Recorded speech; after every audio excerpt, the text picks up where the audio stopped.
And that reminds me, like as a cybersecurity professional, I'm not immune to these things. And that's something Mm, that I yes. and anybody else who's just even, yeah, in that area, we are not immune. And I'm reminded of a situation that happened within the last year where my son had been online. He had created a Fiverr account because he was excited to share some of his talents and maybe earn some money on what he can do. And right after creating an account, he came to me and he showed me this email saying a new prospective client was asking for his credit card information. And I was distracted and I said, "Oh, that's fine. That looks normal." And he came back to me a little bit later and says, "Oh, they're asking for more information now." And Wow. I start actually being more present again, Right. stopping that distraction, going back to the present moment with my son, and I take a look at it and I recognize immediately that that's a phishing email. And Mm, had I had that presence of mind earlier, if I had mhm. really made that connection with him, I would have helped prevent him from taking it too far. And fortunately, Right. nothing was lost. But again, I'm just giving that example as a Right. cybersecurity professional that we're not even No, we, someone who's in yeah. it isn't immune.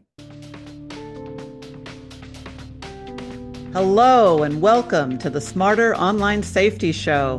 I'm your host, Jocelyn King, the Queen of Online Safety. Hello, everyone. Wow. Well, we've got a great episode for you today. I am so happy to have Lee Anderson joining us.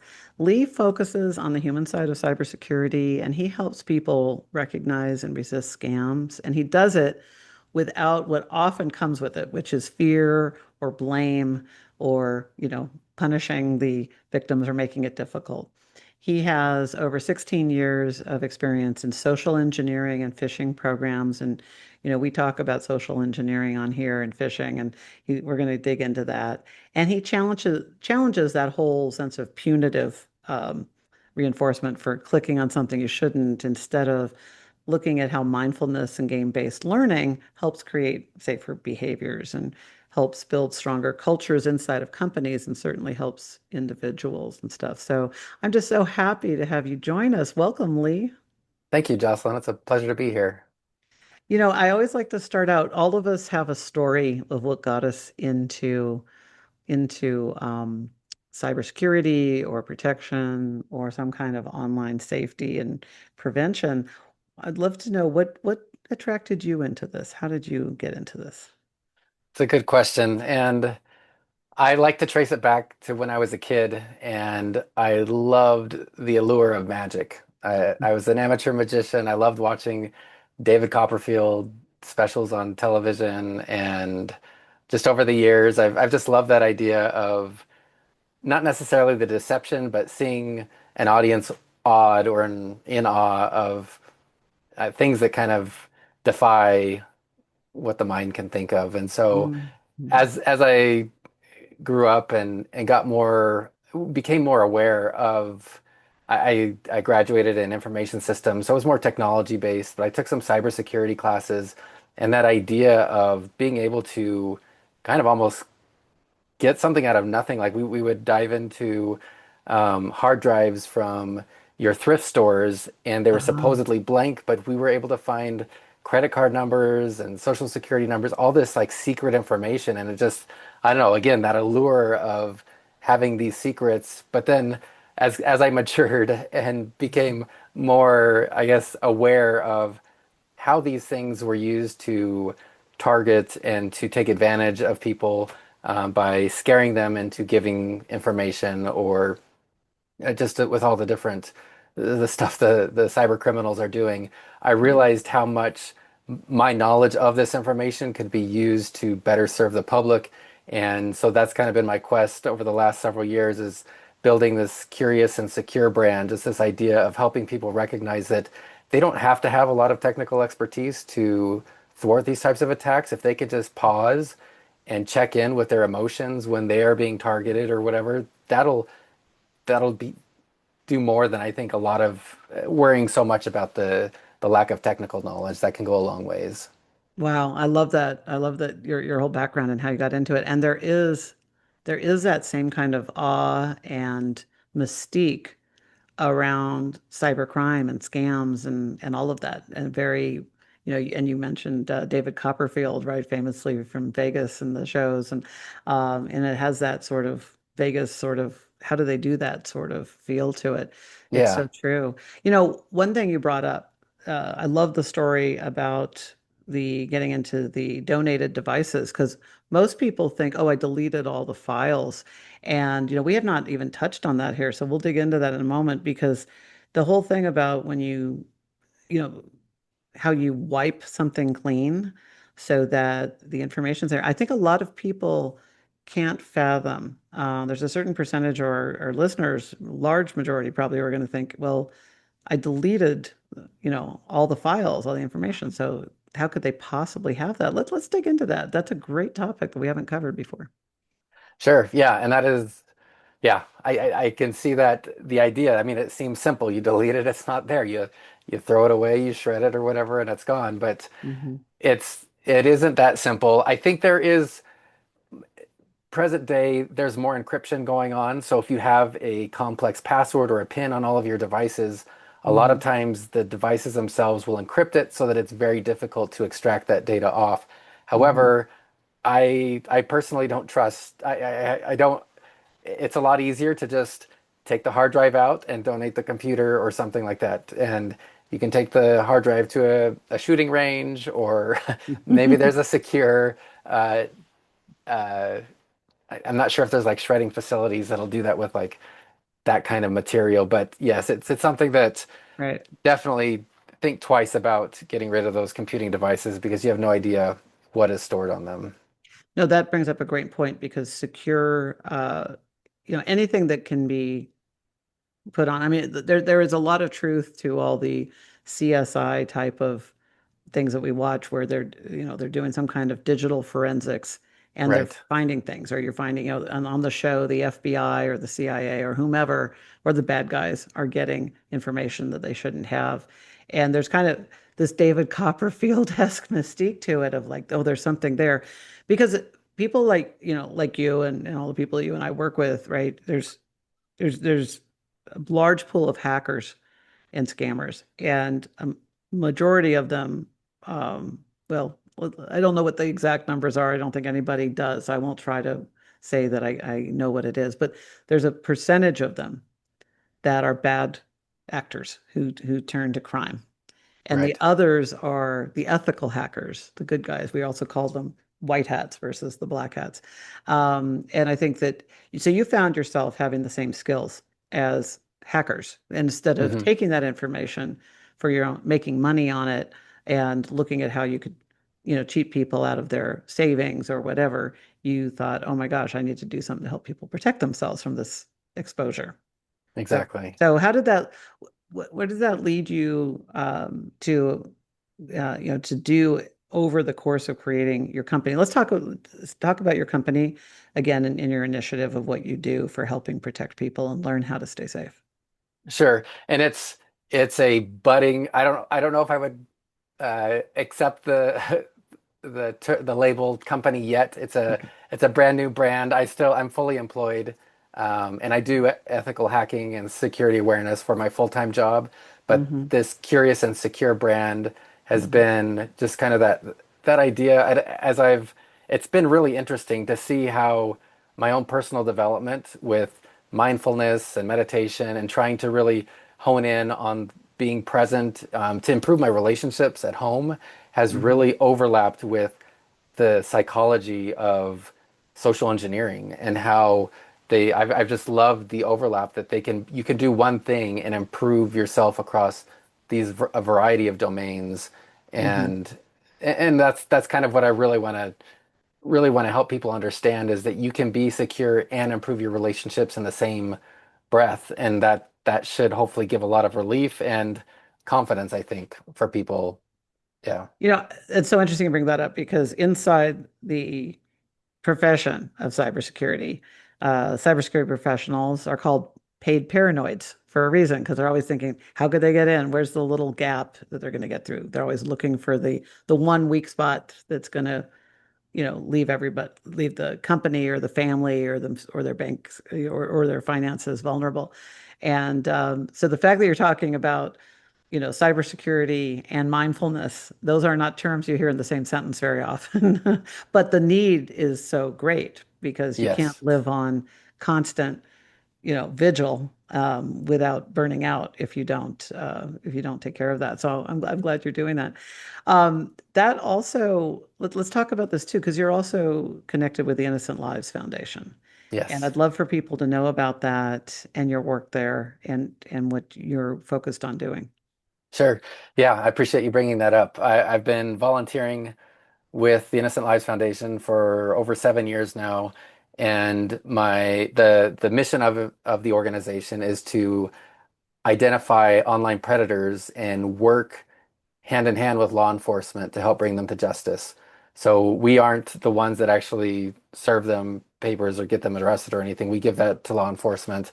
And on top of that, we educate parents and caregivers on how to protect their children online. So I've developed a number of articles and trainings that I've hosted on their behalf, and Mhm. it's been really great to it's an amazing team, and they've done so much good. They're approaching 600 cases now that have been accepted by law enforcement, and so many of those have led to apprehension of these predators.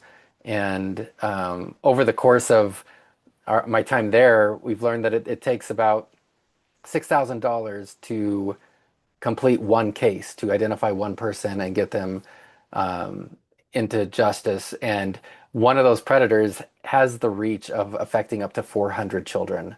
And Mm. so just it's Yeah. sickening, but there is hope. We have some incredibly talented people, and so it's been a real honor to Yeah. serve and Yeah, help them no, it's a there. great organization. And I just not too long ago saw the latest FBI statistics on that they estimate that at any given time, not in total, but at any given time, there are 500,000 predators online. Mm. And Man, so it's important for all of us to know that have, for ourselves and for kids in our lives in particular, or kids that we know with those kinds of odds, because in a town, having a predator in the around or something like that, people know who that is. Sometimes, I mean, that's assuming they're registered, but even then, we teach our kids to be safe and whatnot. But and hopefully, and we are taking protective steps to protect them without being overly paranoid, so they don't have a life either. But we want to right. protect our children. And there's predators that don't just prey on children, right? They prey on elderly, Yes. grown women, grown men, everything. So, but to think about it online, the problem is, your kids go into Roblox, they go into every game and chat rooms and stuff, and predators. Let's talk about this a little bit. I know it's a difficult subject, but it's one that I think we just like we want to know how magic tricks are done, we also kind of want to understand, well, how are predators able to do this? Because we thought we were taking care of our kids. So, and we also want to know what do we need to do. So let's talk about this for a little bit. What with predators being online, a lot of people think, if you run into somebody really suspicious looking, it's kind of obvious. In real life, there are people who are not obvious that they're a predator, and they are. And later, everybody says, "Oh my gosh, I thought they were such a good human being," and everybody's shocked that they couldn't spot it. But Right. online, it's even it's even magnified because it's so easy to pretend. It's so easy for somebody to pretend they're completely different age, different gender, different nationality, different background. Let's talk a little bit about like some of the things that you've seen that you think are worth knowing. Yeah, thank you. And yes, that is, you're right. It's almost impossible to identify who is or who might not be a predator. And I think it's just important to be suspect of any online chats that are included in any sort of gaming platform, and to teach your children at a young age that, for one, they only connect with people that they know, if they connect at all. And Mhm. I think if they're younger, that should be a very serious consideration to probably block that. And then Mhm. it really is, these these predators are they're experienced, they know social engineering, they know how to get in to allure or lure in these young kids because they give them what they're looking for, what they're wanting, what they're needing. They become that friend, that confidant, and then it Mhm. gets turned against them. And if the kids aren't something that we really try to emphasize over and over again is that kids need to feel that they are in a that their caregivers, their parents are a safe person to go to, that even if they make a mistake, the parents aren't going to get mad, that they're going to be curious Mhm. and ask questions and recognize that it's more important to preserve that relationship than Mhm. to get upset. And it kind of goes back to that mindfulness again. If the parents are in a if they can maintain their calm and their cool, even when their kids come to them with something that's scary, they will their kids are going to be safer in the long run because they're going to continue to come to them and not be afraid of the reaction of the parents. Right. Especially don't blame your kids, and Yes, you don't want to be too cavalier, like you're just some right. friend who doesn't care, but you have to be serious about what's happening, but not punitive to your own kid. Yes, yeah, Right. Okay. exactly, exactly. So some of one of the things that happens a lot of times, like I'll notice, I think that a lot of online safety comes from just starting to treat online a little more like our physical security. Like, if you're at the pool with your kids or the playground, you're not just turning your back to them. You're keeping an Right. eye on them. Even if you're reading your Kindle or you're closing your eyes with the sun, you're still listening, for your kid. You're still attached Yes, and paying attention. The eyes in the back of your head are still watching your kids. We see this over and over again that we don't do it. With the kids online. They're sitting right at the dinner table on their tablet. They're in the back seat, and they could be talking to who knows who. You could have a predator on that device in the car seat behind you and not yes. be paying enough attention. What advice do you have for how parents can be not constantly vigilant, but aware with that same level of care, but distance that we have, like at the playground or at the pool? Right. Yeah, that's a good question. And I think kind of piggybacking off of that initial, that establishing an environment for open communication and trust with your kids is asking them to teach you what they're seeing, what they're experiencing, what they're learning from their friends.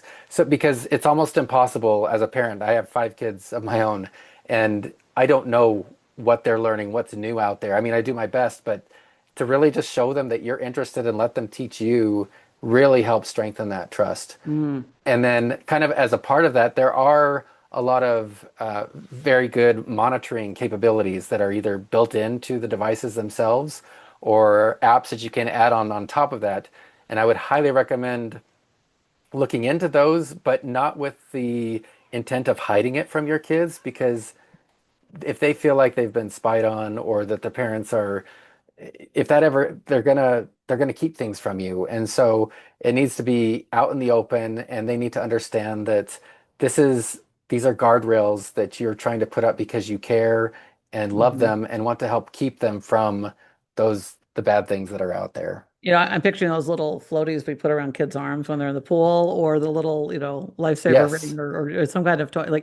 And we make it very clear this is so, nothing happens to you. Or exactly. if you take them out on a boat or something, they're going to wear a life vest, and so are the adults, hopefully. But, you're saying we're doing this for safety Yes. because and so I love, that you're talking about that because again, if the more we can replicate what happens in the online world that we're in all the time, and our kids are definitely in online, the better. You brought up a really good point. I hear more parents complain that I ask my kid, like, what'd you do at school today? Oh, I don't know, or nothing. Like you get this kind of response.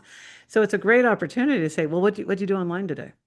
What Yeah. what'd you do online? What was what was fun? And now your brand name has the word curious in it for a reason, right? So it's like, Yes. how can you be curious? And I think when you approach your kids with a sense of, hey, what'd you learn today? What'd you see today? Hmm. Especially an open-ended question, right? You're Yes. not guiding the witness, as it were, but you just kind of open it. What'd you do today online? Or what did you experience? And they're going to tell you things. There's things that as an adult you could pick up on, right? Do you think that's part of it? That Yeah, you're going to hear something that doesn't sound quite right before it yes. escalates? I think so. And that's kind of, yeah, that would be the goal, is to have that, be able to have those ongoing conversations so that you can hone in on it and continue to educate yourself, because I mean, there are so many resources out there. Again, the ILF provides so much for parents. I know there are other organizations Right. that And do ILF similar. again being Innocent Lives Foundation, which Yes, is very, yes. yeah, perfect. That's great. Yeah. And 600 predators being able, that's the other thing too. There's so many complaints filed with law enforcement, with the FBI's, and they're great, but it takes a lot of resources to crack a case, as it were, and come up with evidence, particularly in cyber, because a lot of it's not just like somebody who lives 2 blocks or two doors down from you, Yeah, right? You can't exactly. catch them that easily. They're often overseas, or Right. there's not jurisdiction sometimes for our law enforcement, correct? Is that part of the challenge? Yeah, that is. And we do have partnerships with international law enforcement agencies as well. So Mhm. yeah, there's a place on on the Innocent Lives Foundation website where you can Mhm. file a case if you're aware of any suspicious activity going on, and that's something that we can look into. So that's great. So if you're suspicious of something going on, in addition to contacting the authorities, go to innocentlivesfoundation.org Yes, and file that, and you'll investigate it to help with to determine if there's a there to be able to give a case that law enforcement can actually follow up on. right, and potentially expedite the process if we Yeah, can help lend them a hand there. that's great. Also, if you're looking for a charitable donation, great place to go and to do good Absolutely. in the world. That's great. Thank you for that. That's a really important topic. And and with our own now with our own safety as well, one of the things we talk about on here a lot is, what are the tools and tips that people need to have, to stay safer and, get smarter and stay safer online.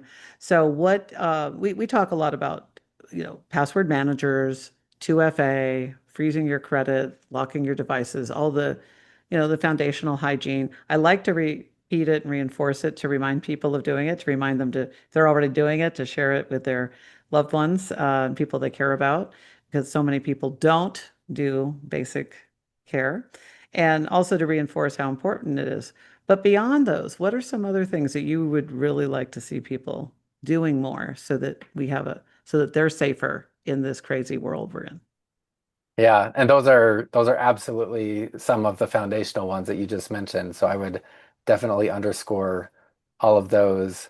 In addition, I think there's kind of going back to that idea of self-care. Mhm. Like I think just being able to, if we are, I mean, work can be stressful, life is stressful, and so learning to take a pause back to be in touch with our emotions. I know that sounds kind of Mhm. woo-woo, or I mean, not kind of just out there, but it is so true, and that's just having. I've been in offensive security for, as you said, over 16 years, where I have tried to emulate the side of an attacker so that I can educate people on how to better respond and react to those types of attacks. And I've learned that they use very just time-tested techniques of preying on our emotions and getting Mhm. us to overreact if we're feeling a sense of urgency, or if someone's playing an authoritative role, we're afraid to speak up because Mhm. of that fear, or just the curiosity. Maybe they're offering a too good to be true offer, or there's romance scams. I mean, there's so much that goes into play with our emotions that if we're not aware of how we're feeling, when we're feeling, it's just we're going to end up going where we shouldn't. Well, I'm glad you brought that up because so much of it is, um, hackers and scammers are great at manipulating our own emotions by just pulling on the strings that get us into a fight or flight response, because then we're not Yes, bringing our best thinking. But most people will think, "Oh, I'm too smart to fall for that." But when you're in a fight or flight panic, there's a famous saying by the Navy SEALs, and I know it goes back even further than that, but it's you don't, when you're under when you're in a when you're in a stressful situation, you don't rise, to the level of your expectations, you fall to the level of your training. So whatever you've prepared, emergency preparedness in a sense, or response preparedness. It's only what you've prepared for will you be able to repeat. You're building a habit, and if you don't have one, your habit's going to be confused about what to do in the moment. Yeah, absolutely. And that reminds me, like as a cybersecurity professional, I'm not immune to these things. And that's something Mm, that I yes. and anybody else who's even just even yeah, in that area, we are not immune. And I'm reminded of a situation that happened within the last year where my son had been online. He had created a Fiverr account because he was excited to share some of his talents and maybe earn some money on what he can do. And right after creating an account, he came to me and he showed me this email saying a new prospective client who was asking for his credit card information. And I was distracted and I said, "Oh, that's fine. That looks normal." And he came back to me a little bit later and says, "Oh, they're asking for more information now." And Wow. I start actually being more present again, Right. stopping that distraction, going back to the present moment with my son, and I take a look at it and I recognize immediately that that's a phishing email. And Mm, had I had that presence of mind earlier, if I had mhm. really made that connection with him, I would have helped prevent him from taking it too far. And fortunately, Right.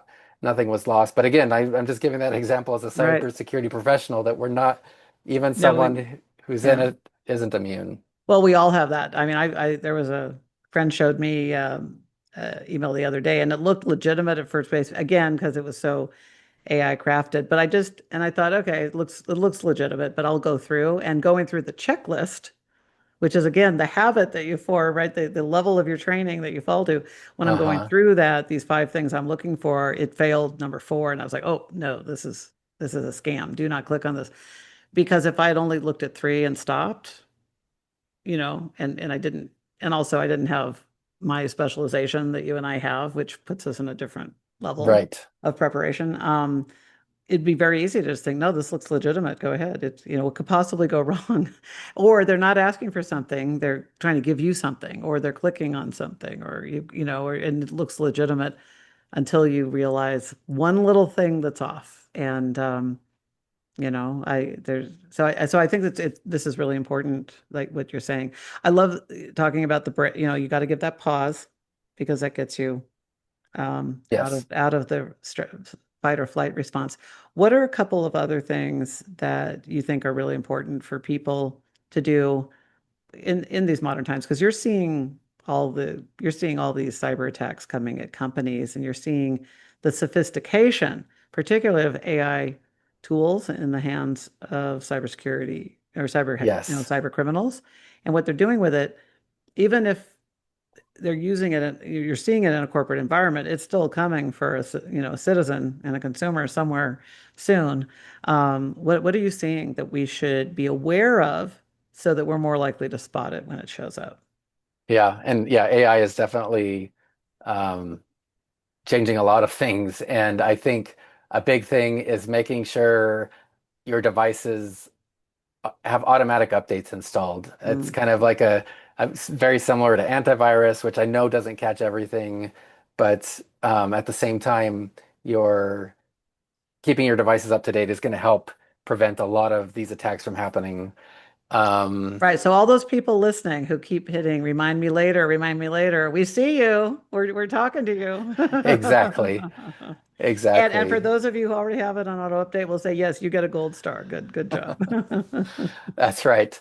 And there was an article in the Wall Street Journal today where one of the journalists had been investigating residential proxy attacks or something to that effect, where these bad actors, these nation states, these attackers are embedding malware, even paying companies to embed malware in things like digital photo frames, TV streaming boxes, and people they'll buy these because they're cheaper. They can find them, but they're no name brand, which we know there's thousands of those things on Right. Amazon or whatever, and they install Mhm. them, and then attackers are able to then use their home network to then launch attacks against their own country, against their home, and Your it's just neighbors, your neighbors. friends and family, everybody. Yeah. Exactly. And you don't think about a picture frame as having that kind of a capability, but it's, I guess what I'm getting at is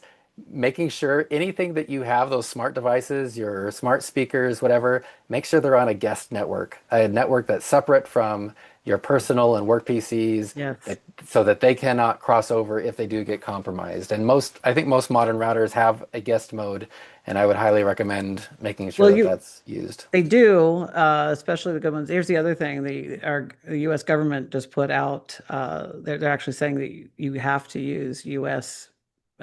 Made, even if they're made overseas, but U.S. U.S.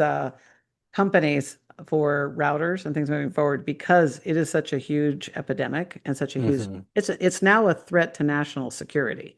If Right. that doesn't tell you why you should be careful of these black boxes. I mean, you wouldn't if somebody left a very suspicious box and you weren't expecting it and they left it outside your door, you're not, and it's ticking. You're probably not just going to bring it in and put it on your living room table and leave it there Right. for weeks waiting to see what happens. You'd be curious, back to your Yes. note, to say what is it, and you'd be suspicious until it's kind of like guilty until proven innocent on the device. But yet we do it buying something on Amazon or Temu. Don't get me started on the Temu light bulb or outside things that have cameras built into them, Right. that we just plug in, and and we paid them $5.99 to boot.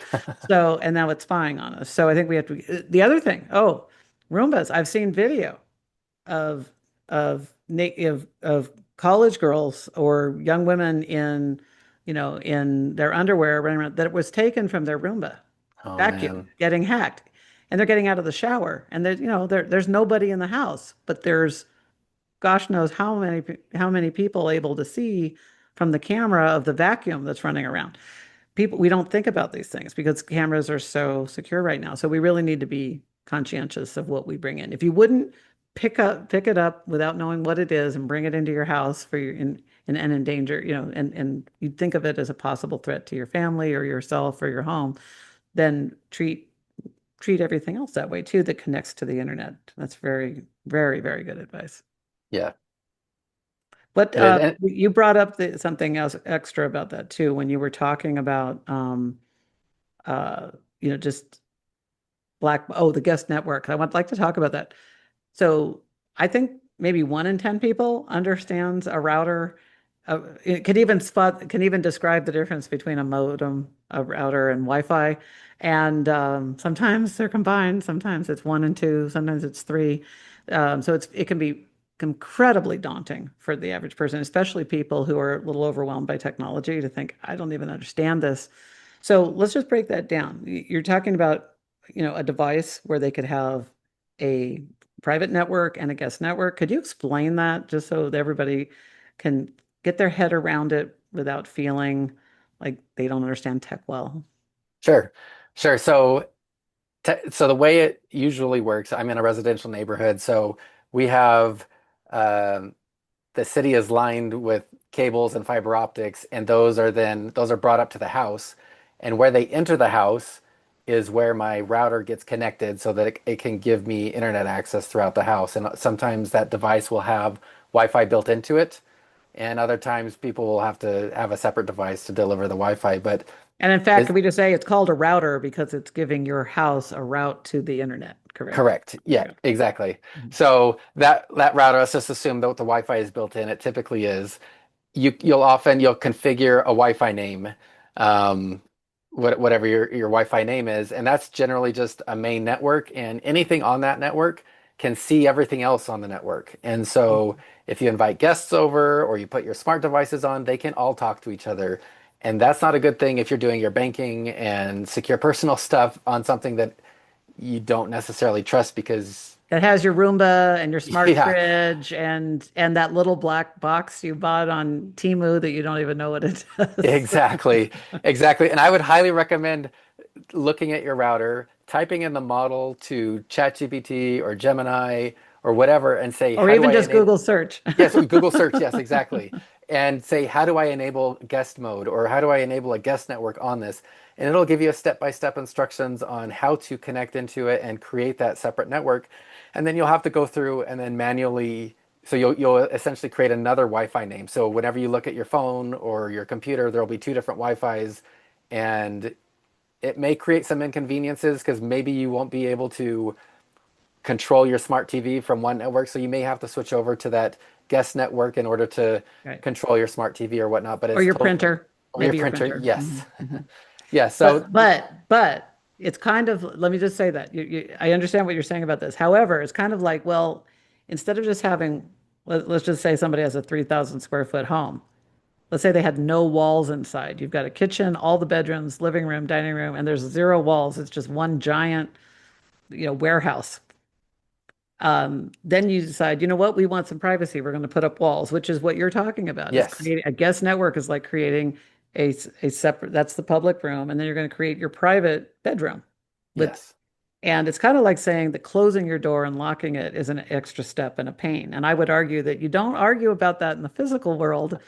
So, so it's if you have to, it would be like having to leave your bedroom, open the door and leave your bedroom to come watch the TV in the living room. You don't complain about that. So if you had to yes. leave your private network to go to your guest network, it's really only about as much work as that.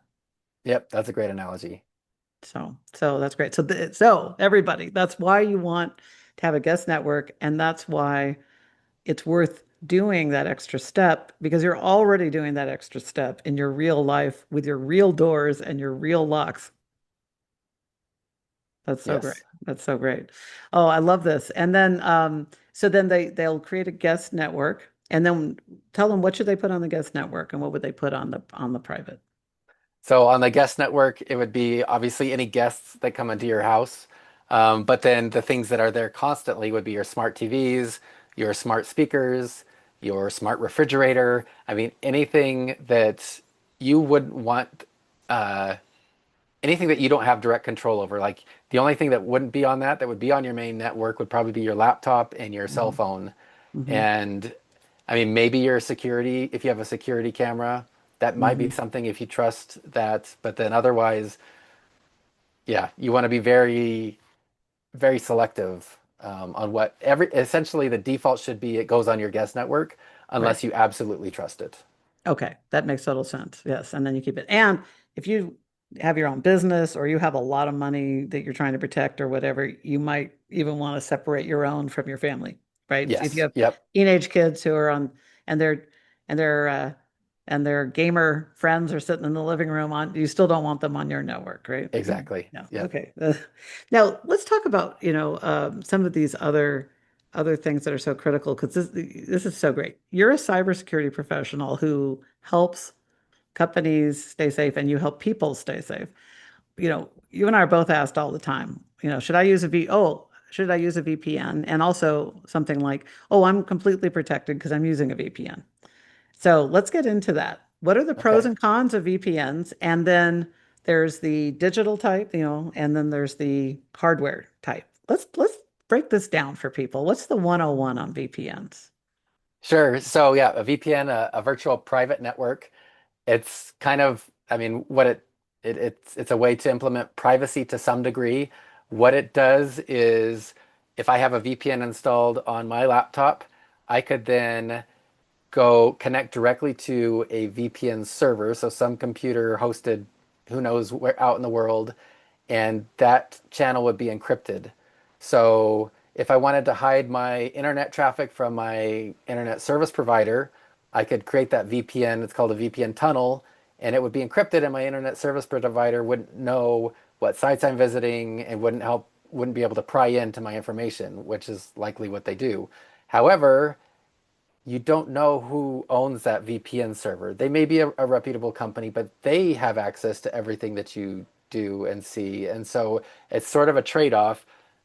Who do you trust the most? And Or a or lot of, or who's which is the lesser of two evils? yes, exactly. So it is not a perfect thing, Uh-huh. but if you were like, for instance, at I don't want to say a school because that gives, but if you're at a public library or a Right. coffee shop and Hmm. it's an open Wi-Fi and you want to connect to it for whatever reason, a more reliable service or whatnot, you anything that you do can also be seen by the owner of that shop or the library and other people that are on it. And so that VPN does provide an extra level of privacy Hmm. and security in those Hmm. kind of open internet environments. However, No, that's great. it's yeah. I kind of like to think of a VPN as instead of just being out in the open where you're walking a road with your information on full display, it's like creating a tunnel. Now there's still an opening at the other end of the Yes. tunnel, and right, and Yes. that's what you're talking about. The whoever owns that server is kind of like whoever's around watching you when you come out the other end of the tunnel. But in the meantime, everybody you're passing, it can't see in. Is that a fair way to Correct. say it? Yes. Yes, it is. That's awesome. Okay, that's great. And then now there's VPNs like NordVPN, Proton, Hmm. different things like that. And then there's hardware devices that people can buy and have in their own home or when they visit places or travel. There's very small travel ones. Let's talk about that. Why would somebody want a software one or a hardware one or maybe both and use them at different times? Yeah. And to be honest, I am less familiar with the hardware type. My understanding would be is Mhm. that it has the kind of the encryption keys built in, and it's Right. from a more reputable company that's going to, and so it's probably just a more secure, portable way that you can then consistently connect with the same Mhm. place over and over. But yeah, That's so awesome. So let's talk about that's great. But yeah. so let's talk about VPN, the electronic VPNs. Like there's NordVPN, Proton VPN. There's these different ones that give you that tunnel cloaking, if we want to call it that, so that you can use them and you just install them. What do you recommend those for people, or what do you advise? I do, and I've often will do like the wire cutter as a they do a lot of really good reviews online and they'll measure up and give So for some people good who aren't familiar with that, that's tell them what they can and how they would subscribe to that. yeah, so it's a service offered by the New York Times Mhm. and they do pretty exhaustive reviews on a variety of products, be it Mhm. technological or otherwise, clothing, baby items, games, whatever, but they Yeah. also I mean for VPNs They're you can kind of go the modern Consumer Reports of what yes, Consumer Reports was back in the day for anybody old enough to remember that, where you could trust them because they were unbiased. They didn't take money from anybody. They didn't have, any vested interest in the outcome. Let's put it that way. So they were unbiased. exactly. Yes. And so that's one source. I'm sure there are other sources and you may want to compare one to Mhm. the other, but I would typically stay away from anything that's free. I know that there are some, like I believe that Proton VPN has a free tier where it's maybe a single Mhm. device that you can connect to it. But if it's just purely free, I would really scrutinize that and make sure. Otherwise, again, you don't know who's collecting your information on the other side. Well, and you bring up a good point because the Proton free you will never be connected to a US server if you're an American citizen in the US. You're going to get all over the world. And you may be in Switzerland or something. It's not like you're in some war-torn country that, that you're concerned about, but you're still. And another thing, if you're somebody who's trying to log into a bank, a U.S. bank or a U.S. government site, they won't let you in because they think Right. you're a hacker coming in from overseas because you're coming in through an overseas Wi-Fi. So those free ones will cost you one way or the other, and they're not that expensive compared to the No. safety that you're getting, right? For the Right. price of a cup of coffee, every 2 to 4 weeks, you can get protection. Yeah, $5 a month, or you Yeah, give can. up coffee, get safer. Yes. But that's awesome. Oh, this is really helpful. Well, where can people learn more about you and all that you're doing with your new brand?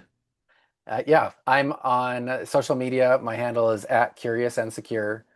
And I have more information on my website as well, leeanderson.net. And there, a lot of what we've talked about, I've introduced in a game format called Hack Attack Defense. And it covers kind of a broad swath of security defenses, with kind of the key one being a reality check card, which is very Okay. much that presence, that curiosity, and it talks about real world cyber attacks and user errors, and so it's a fun way to learn about these things and hopefully uh, make it a little bit easier to implement them. Oh, that's so awesome. And thank you for all that you do and for making it fun and enjoyable. And, that's one of the major reasons people don't try to learn cybersecurity or avoid it because it just sounds so unpleasant. And frankly, it usually is. You and I both work in cybersecurity. We know it's not the profession that has done the best job of making it, an enjoyable experience like going to Wild Kingdom. So thank you for making it, positive, and it also helps get people in with families and others to protect themselves. So I appreciate all that you do. Thank you, Lee Anderson, for joining us today. Thank you, Jocelyn. It's been a great conversation. That's great. So you heard it. You got some great tips. Follow them and follow us. Follow Lee. Follow our show. Give us a like so we can help reach more people. Share this with somebody you think needs to hear it. And until next time, stay safe out there.